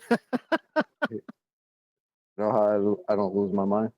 I don't pay that shit any mind. So obviously something went down last night, right? Yes. Please don't tell me it would take like hours for somebody to explain it. So I just explained it to you. yeah, fair enough. How's the weather? Neil, if you want the FED flavor on stuff, you got to go put it on stuff. You got to go places and have conversations. That's all. That's a good Either you're doing that or you're not. But wherever people are, they're going to speak about what they want to speak about. We can't control that.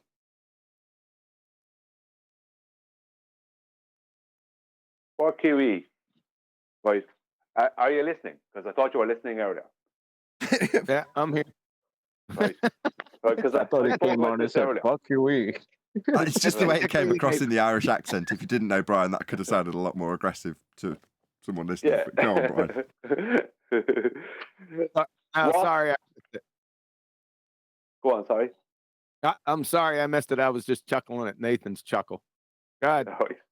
Yeah. What we were discussing was this guy PhD called a guy called Bryant Moyers was over on Jaron's channel with Jaron, David Weiss, Austin, and another lad. PhD in what? I can't remember, but I know he had more knowledge on electrostatics than they had, and he not proved obviously, but he fought for a force of gravity, which he says he can amalgamate with general relativity mathematically. Right? If you slow things down, he said, right? But I won't go into it. But he basically, they were too proud to fight the argument he was making with relative density, and consequently they kept going back to electrostatics, and he bet them. So a force of gravity bet electrostatics last night. With 4 of them and 1 of him. Sounds about right. So you said he knew more about electrostatics than them. That wouldn't take much if you just pronounce it correctly. He got that. Those idiots some education in electrostatics are. Right? We already established they don't know what electrostatics are. I'm talking about the 3 blind mice. Or magnetism or electromagnetism. They don't even know what ether is. I'd be shocked if they knew their own fucking names. That's how stupid they are. And that's not hyperbole either. Well,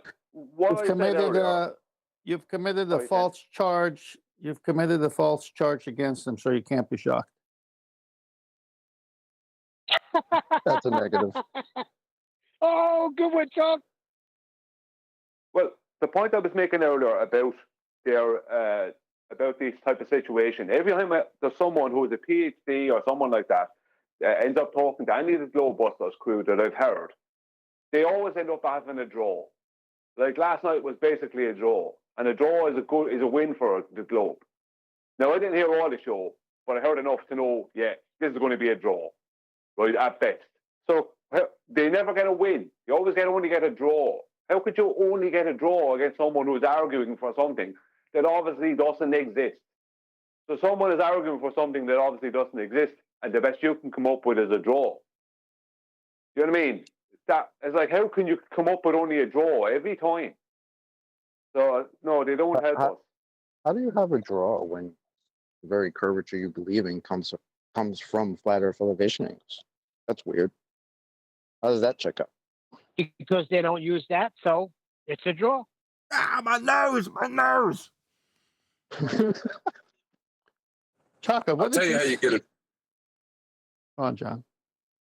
I was just gonna say, I'll tell you how you get a draw. You damn let them beg the question of getting elevation angles, and you don't ask them where they got them from, and let them talk about their angles on a sphere. Can't have an angle on a sphere. Unless you get the sphere from angles that you got from a flat plane. Then Bob's your uncle. But then you got them from If you don't point that out, Bob's not my uncle.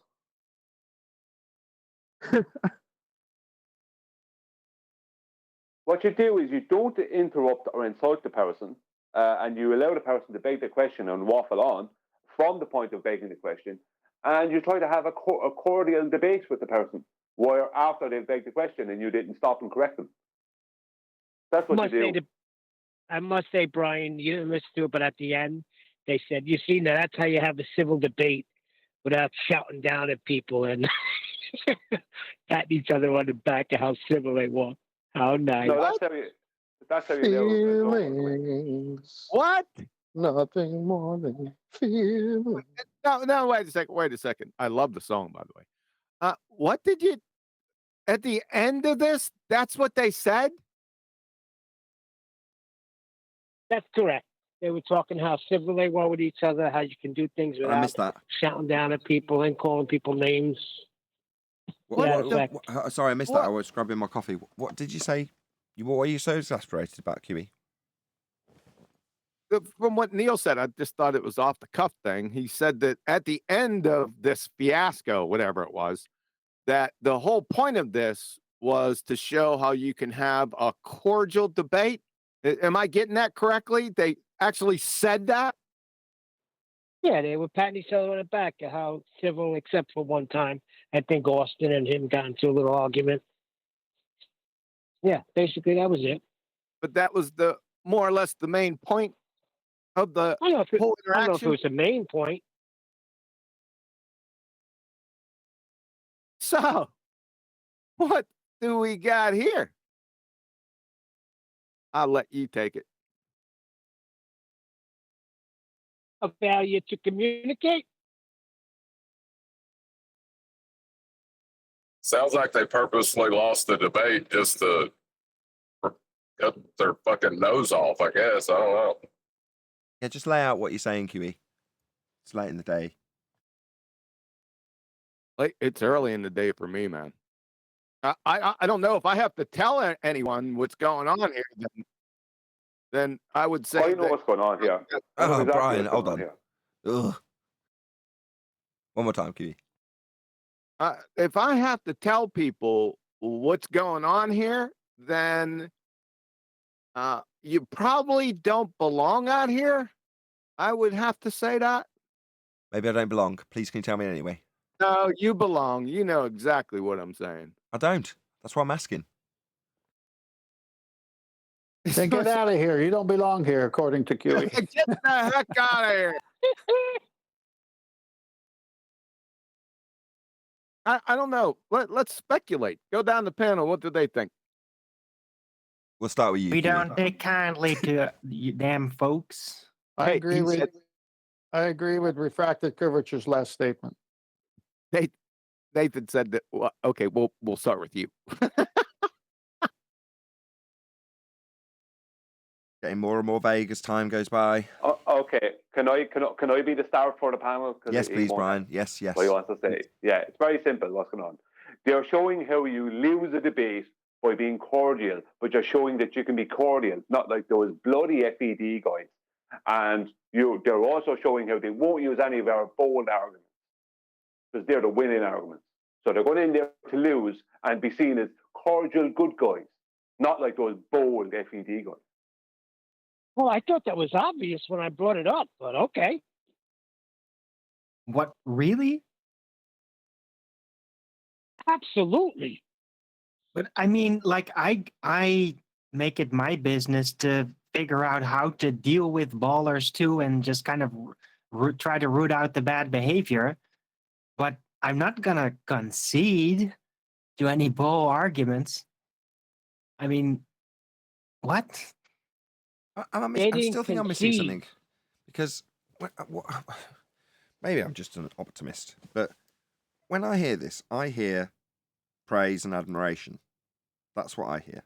Maybe I'm just delusional, but what I hear is somebody concerned with the standards presented on Flat Earth debate. Now, bearing in mind, like literally 10 minutes ago, I was like, yeah, I'm not watching Jaron or concerning myself with how he presents himself anymore. That doesn't concern me. The guy's dead to me. But he's so concerned that he's publicly saying, look at my standard compared to Flat Earth debate. Oh, thank you, Jaron. It's a shame the feeling's not mutual. I couldn't give a shit what you're doing. Well, I thought we were like a nobody little show with like very few viewers. Why does anybody care what we think? I don't get it. But that's the point. My point is, so he cares deeply then about the standards that obviously aren't up to his standard, but he's concerned about that. I try and illustrate this to the Globers who have the same sort of mentality. Oh, yeah, you're in the same pond as us. You're part of our community. You're one of my subscribers. I mean, in their mind, they're delusional and going, oh, I don't care. I don't care. In fact, I hate you. I want you to fail. Yeah, but you care enough to want me to fail. You don't seem to see the mentality. You don't get it. You're too stupid. Well, clearly, the same thing applies here. Meanwhile, while you're in our chat telling us that we'll fail as a viewer. Well, the thing I was saying about cutting their own nose off to spite their face is the arguments aren't the people. If they're not using the arguments because of the people, that's nonsensical. But what they did was let a Glober run up all over them. They didn't win the arguments. And now all the subscribers that he's obviously concerned with, which, he's a YouTuber, he should be, are wondering to themselves, what the hell am I listening to this guy for? If they got any sense at all. Brian, Or, what was the guy? or maybe they're not. Maybe they're very content with the arguments. Or they might want to seek out the alternative. This is what I'm saying, right? They finally get to say this. So if you're a viewer of this, which I was not, or would want to be, as I say, I've unsubscribed, then you'd watch it, see what is either described as a neutral outcome, very civil but neutral outcome, or a loss for the flat earth side because you haven't overcome certain arguments. Whichever way you want to look at it. I've heard neutral to negative reviews. Okay. But then it seems like I'm getting a mention, or at least being hinted at, and someone might go, so there's an alternative. I wonder what that's like. They obviously don't like it, but I don't like how they've combated this argument. So they might seek out the alternative. Again, I see that as quite positive. And supposedly an alternative that's on the same quote unquote side. So that might make it even more interesting for certain people. Oh, but the guy did mention Nathan's name by name. Sounds like Neil deGrasse. Thanks for the plug. Like chocolate. What? Chocolate, you're our resident Neil deGrasse expert. The reason Neil deGrasse Tyson doesn't want to debate a flat earther is because someone more charismatic might win the debate. Yeah, there you go. Yeah, someone more articulate and charismatic might win the debate with personality, as opposed to the objective truth that he holds, which is why he won't debate flat earth, according to him, because he holds the objective truth and he will not debate it. Well, there you go. Science is right, whether you like it or not. Well, and Nathan's show is being heard whether they like it or not because he mentioned it by name. I didn't hear. He's just jealous of our charisma.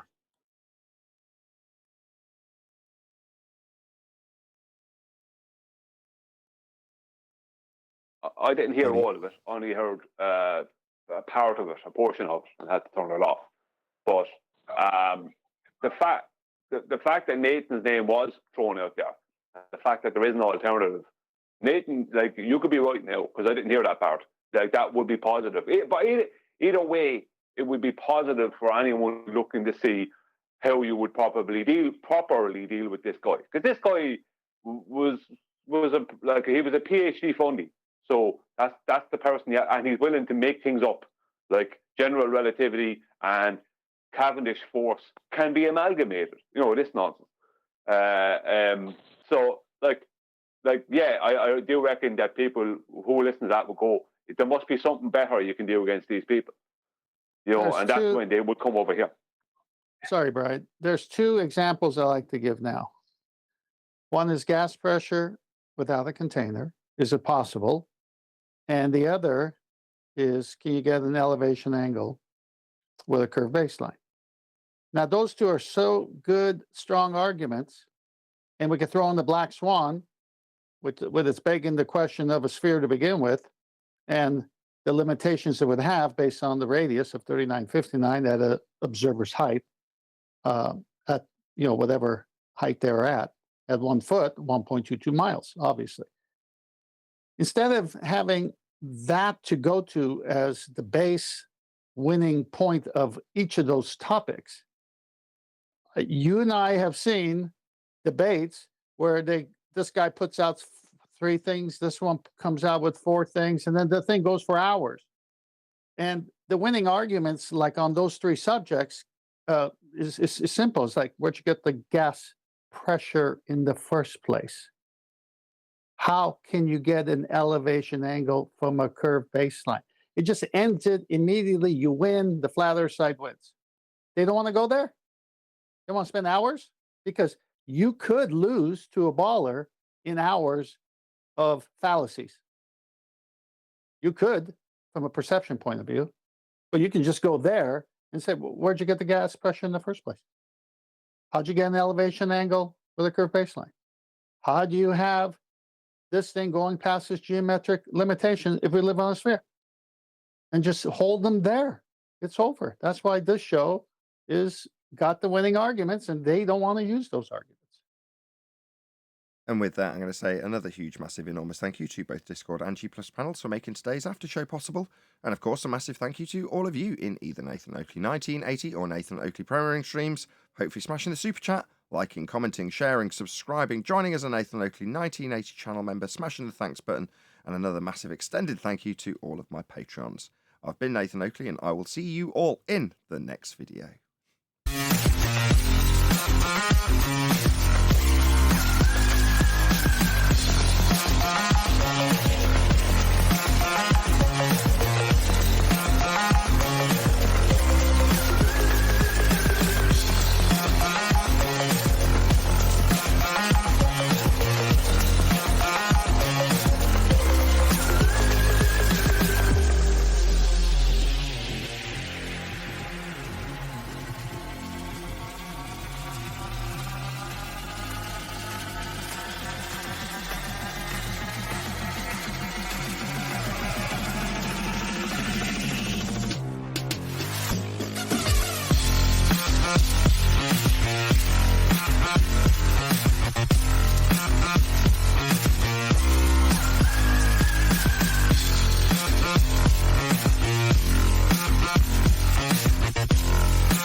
What a lovely day!